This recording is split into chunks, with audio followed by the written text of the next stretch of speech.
C'est en début de matinée de ce lundi 29 avril que le président de la République, Félix-Antoine Tshisekedi Tshilombo, est arrivé à Paris en France pour une visite officielle de 3 jours. À l'occasion, et comme le veut la tradition, la République française lui a déroulé tous les protocoles d'accueil dignes d'une visite d'État organisée en 2 temps. À l'aéroport de Paris-Orly, le chef de l'État et la distinguée première dame Denise Nyakeru ont été reçus par Madame Chrysoula Zakapopoulis, secrétaire d'État chargée du développement et des partenaires internationaux, les tout en présence des officiels venus de Kinshasa.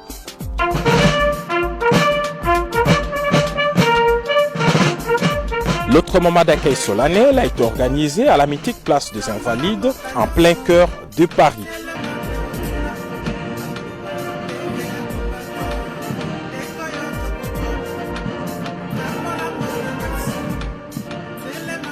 Encadré par la ministre Zakapopoulis, le président Tshisekedi a reçu les honneurs militaires et passé le détachement de la garde républicaine française en revue en présence de plusieurs personnalités politiques congolaises et françaises.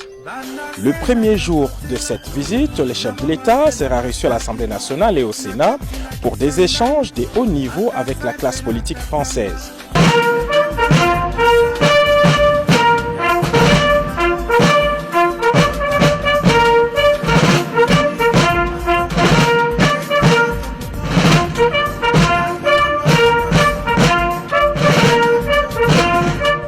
Le programme officiel prévoit ce mardi une rencontre en tête-à-tête avec son homologue Emmanuel Macron au Palais de l'Élysée, avant une rencontre avec les patronats français, le MEDEF.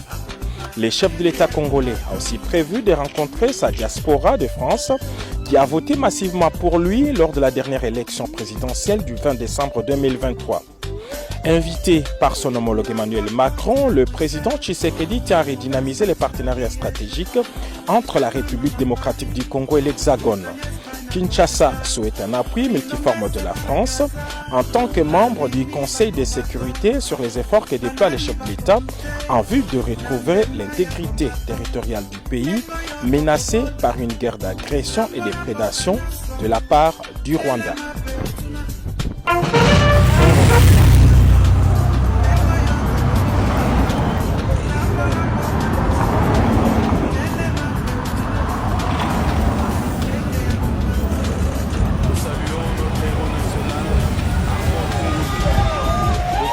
Les oreilles, écoutez bien. Ce n'est pas la faute de la France, pardon de le dire dans des termes aussi crus, vous n'avez pas été capable de restaurer la souveraineté, ni militaire, ni sécuritaire, ni administrative de votre pays. C'est aussi une réalité. Il ne faut pas chercher des coupables à l'extérieur de cette affaire.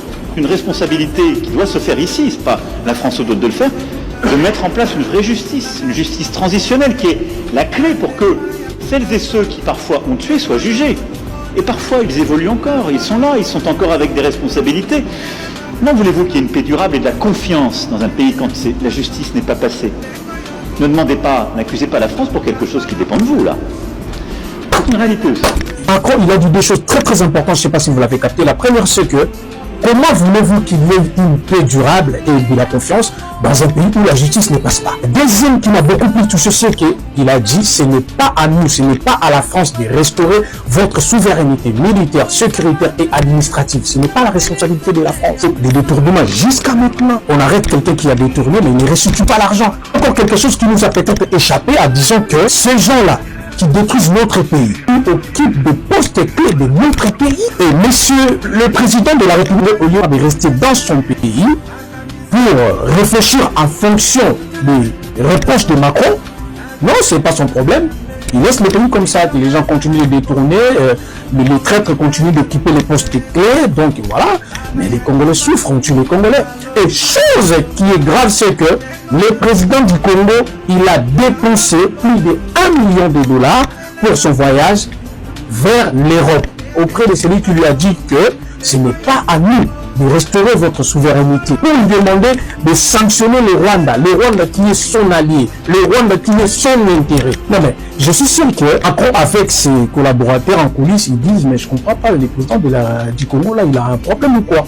Combien de fois je lui dirais que ce n'est pas à nous de restaurer leur souveraineté militaire, administrative, sécuritaire et la justice? Ce n'est pas à nous, mais il comprend pas. On dirait, je suis sûr qu'il dit ça. Écoutons M. Emmanuel Macron et M. Tshisekedi. Quelle moquerie. La France s'est attachée aux processus diplomatiques régionaux. Nous pensons que la priorité doit être au dialogue et à la recherche d'une solution diplomatique sous l'égide du président angolais Lourenço. Et nous soutenons cet agenda. Je souhaite qu'il puisse maintenant porter ses fruits de manière très concrète sur le plan justement des décisions sécuritaires et politiques. Et j'ai dit au président, nous allons très fortement l'appuyer, nous réengager. Et je souhaite que d'ici à la fin de l'été, nous puissions avoir des initiatives pleinement conclusives pour sortir de la situation que vous connaissez depuis trop de temps. Après 2 mandats, vous pensez que M. Macron prônerait le dialogue, celui-là même qui n'a pas hésité à envoyer la CEDEAO faire la guerre au Niger? Êtes-vous vraiment convaincu que Macron est la solution tant attendue par les Congolais? Poursuivons. Nous subissons comme guerre injuste qui nous est imposée par le Rwanda, qui soutient le M23. Et je pense qu'avec les discussions qu'on a eues aujourd'hui, une lueur d'espoir pointe à l'horizon. On peut compter, je peux le dire, c'est un risque que je prends, mais je l'assume. On peut dire qu'on peut compter sur la France. Il faut que l'armée rwandaise ait quitté le sol congolais. Alors à ce moment-là, oui, ce sera possible de discuter, mais discuter pour désormais s'entendre sur le fait que le Rwanda n'a plus rien à venir faire en République démocratique du Congo au niveau militaire. Une lueur d'espoir en comptant sur Macron? Sérieux? Vous dites que c'est un risque que vous prenez, mais vous le prenez quand même. Question. Depuis que Macron est au pouvoir, la situation à l'est du Congo s'est-elle améliorée? Répondez-moi en commentaire. Peut-être j'ai perdu le fil des informations. Poursuivons. Ensuite, la priorité aujourd'hui, ça a été dit, c'est un processus de désarmement et de sortie du territoire des groupes armés qui n'ont rien à y faire. Alors, désarmement et encadrement, si je puis m'exprimer ainsi, des FDLR, d'une part, et retrait des forces rwandaises qui sont sur le sol congolais. Ça, c'est la priorité. Puis, désarmement du M23 et processus d'accompagnement. Donc la priorité, elle est là, elle est sécuritaire, c'est le plan sur lequel on a travaillé. Et donc pour moi, c'est véritablement ces premiers pas maintenant qui doivent être mis en œuvre dans un dialogue que nous allons essayer d'accompagner. Le rôle de la France est d'abord d'avoir une voix claire sur la question de la souveraineté territoriale en Afrique. 1. La seule priorité de Macron, c'est les matières premières. Et Macron nous explique que le rôle de la France, c'est la souveraineté territoriale en Afrique. Ah bon? Ok, bref. Monsieur Tshisekedi, un pays aussi petit que l'Ukraine a déclaré la guerre à la grande Russie de Poutine parce que Zelensky était soutenu militairement et financièrement. Mais soutenu par qui? Eh bien, par les mêmes dirigeants occidentaux que vous embrassez, ces dirigeants sur lesquels vous comptez. Ce sont les mêmes qui soutiennent Kagame contre vous. Et je suppose que vous le savez déjà. Que nous avons signé ensemble, c'est-à-dire le travail du BRGM pour cartographier à vos côtés vos ressources minières et notre volonté ensemble de travailler à une plateforme et un mécanisme de traçabilité de tous les minerais.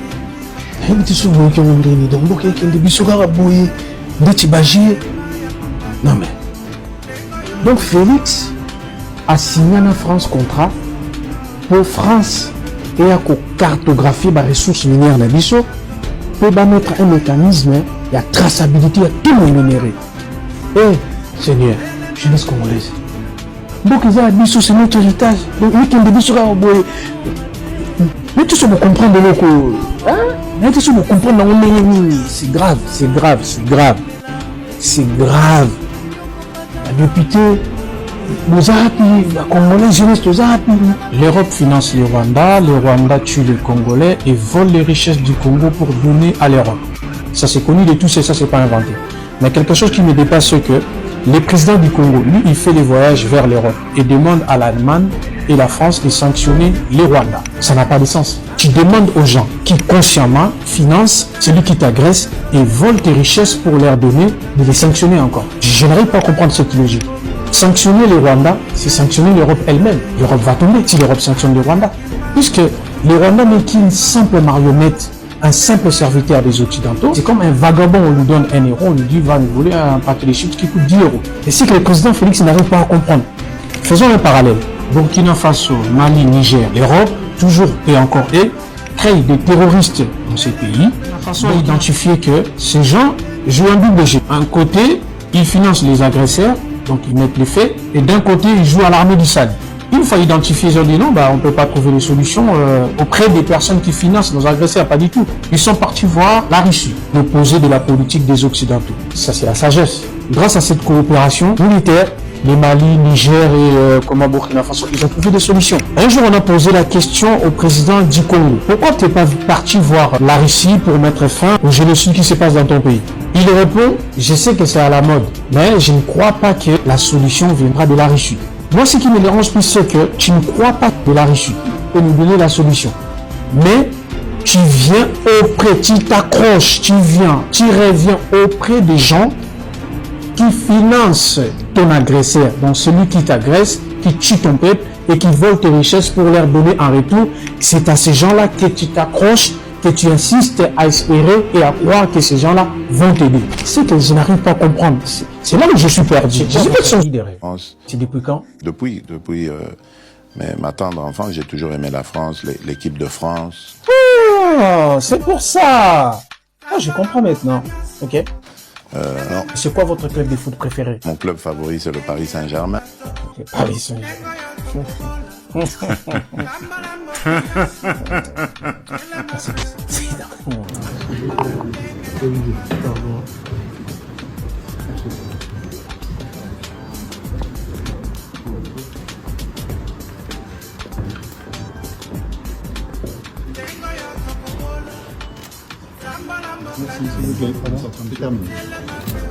Changer la constitution de sorte que c'est une constitution qui a été pensée et présentée aux Congolais après un long moment de conflit. Donc c'est une constitution post-conflit.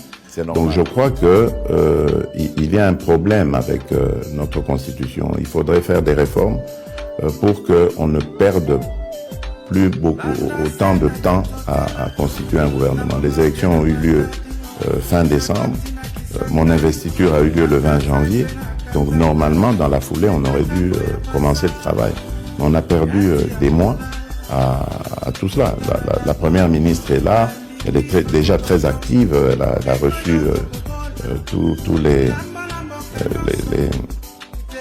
les personnalités des secteurs de la vie publique nationale. Donc, elle est prête, son programme est prêt, mais nous attendons que tout se mette en place parce que son gouvernement ne sera validé que par l'Assemblée nationale. Changer la Constitution de sorte que, déjà d'abord, ce système de la proportionnelle, pour un pays comme le Congo, je trouve, au niveau national, je trouve que c'est pas très efficace. Et comme au Congo, en ce moment-là, il n'y avait pas, je vais le dire très clairement, de dirigeants capables de pouvoir dénoncer cela. Évidemment, le Rwanda en a profité, dû au fait qu'il y a eu un silence complice dans notre pays, dans le chef même de ceux qui dirigeaient ce pays-là. Et aujourd'hui, nous nous en rendons compte. Même l'armée a été complètement désarticulée, affaiblie, désorganisée pour ne pas qu'elle puisse être capable de faire face à toutes ces agressions. Mais regardez, depuis 2022 où l'agression a commencé et que nous avons dénoncé immédiatement cette agression, vous voyez que le narratif a changé. Parce que le Rwanda, avec son leader qui est un fin manipulateur, a réussi à faire croire qu'en fait, qu'il était en danger, que ce danger provenait de la République démocratique du Congo. Bonjour tout le monde. Notre cher président voudrait aider le Congo, va libérer le Congo. Mais on marche sur la tête.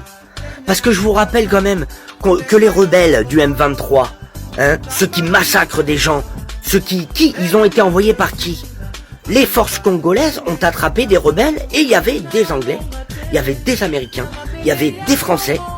Donc c'est quand même bizarre, on marche sur la tête comme je dis.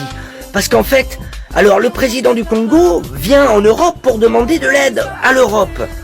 Mais si l'Europe entretient et crée ce désordre, comment voulez-vous qu'il soit aidé? C'est un cercle sans fin, c'est quand même grave ce qui se passe.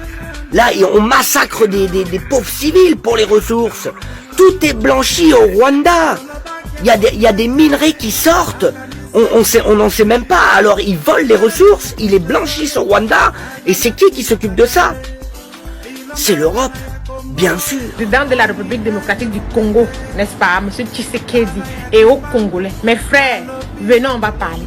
J'avais déjà fait la vidéo aussi, où j'ai dit comment je compatissais avec tout ce qui se passe chez nous. Maintenant, moi, je vais venir dire mes vérités à M. Tshisekedi. Depuis, je le vois, il pleure. Je le vois aller supplier au Vatican, aller supplier à Israël, aller supplier partout, il pleure, il pleure, il pleure. Mais j'ai envie de lui rappeler ceci. Tu es le président du Congo, le royaume Congo, le deuxième plus grand pays en Afrique, en superficie, c'est habitable partout. Tu es le président du Congo. Le royaume Congo est l'utérus de l'Afrique. Si le Congo va mal, aucun pays en Afrique n'ira bien. Donc il est temps pour toi de te mirer et d'arrêter de pleurnicher. D'arrêter de pleurer que oui, le Rwanda a fait ci, l'Ouganda a fait ci. Regarde ce que mon papa Assimi Goïta a fait. Regarde ce que mon chéri Coco Ibrahim Traoré fait. Alors, c'est simple. Tu prends ton téléphone, tu appelles Papou, tu dis Papou, écoute, je veux les armes. Comme Assimi Goïta a acheté, comme mon chéri Coco Ibrahim Traoré a acheté. J'ai par exemple le lithium, j'ai le cobalt, je veux des armes bien sophistiquées pour éradiquer la vermine qu'on appelle le M23. Tu passes le coup de fil. Papou va te donner les armes. Il va te les vendre parce que tu as les moyens de les acheter. Tu appelles mi intime Kim Jong-un. Tu dis écoute, Kim Jong, je veux les armes sophistiquées. Et je veux avoir la possibilité de contrôler mon territoire à partir du satellite. Il va te le faire avec Papou. Dès que tu as ça, les armes arrivent. Tu vas voir tes petits frères Ibrahim et Assimi Goïta. Tu leur dis, je veux des gens chez vous qui ont été formés par Papou pour qu'ils viennent former des Congolais. Jeunesse congolaise, tu dois être formé. Vous avez vu comment les Burkinabés, quand mon cher Coco a dit qu'il voulait les volontaires, les VDP, plus de 100 000 personnes étaient présentes en un jour. Les Congolais, vous devez vous lever à aller libérer votre pays. Vous devez faire comme mes chéris Coco, mes beaux-frères, mes belles-sœurs burkinabés. Donc les enfants congolais doivent se lever. Il est temps pour eux de libérer notre pays. C'est de ça qu'il s'agit. Maintenant, vous libérez. Ça veut dire qu'en l'espace de 1 an, 2 ans, vous éradiquez les M23 avec les armes sophistiquées que vous aurez achetées chez Papou et chez Kim Jong-un et avec les formations que vous aurez récupérées chez vos frères. Il est temps de libérer le pays là. On est fatigué d'enterrer nos frères congolais. Tous les jours, on entend les gens ont été tués. Et ce n'est pas le petit Ouganda qui ne compte même pas 30 millions d'habitants qui va vous dépasser, encore moins le Rwanda. Donc mes frères congolais, il est temps pour vous de faire des partenariats de sécurité, d'armement. Il est temps pour vous d'importer des armes qui vont venir vous libérer. Et il est temps pour vous de devenir des braves vaillants comme vous l'étiez. Vous êtes les enfants du royaume Congo, les enfants de Zinga, de Kimpavita. Plus de 30 millions de morts, c'est pas possible. Non. Avec ce que le psychopathe Léopold a tué, on va continuer à décimer le Congo comme ça. Donc mes frères, partagez la vidéo aussi. Et dites à votre président, M. Tshisekedi, d'arrêter de pleurnicher, d'aller supplier au Vatican partout. Il ne pourra pas libérer le Congo s'il ne s'arme pas jusqu'aux dents, comme les Maliens l'ont fait, comme les Burkinabés le font. C'est de ça qu'il s'agit.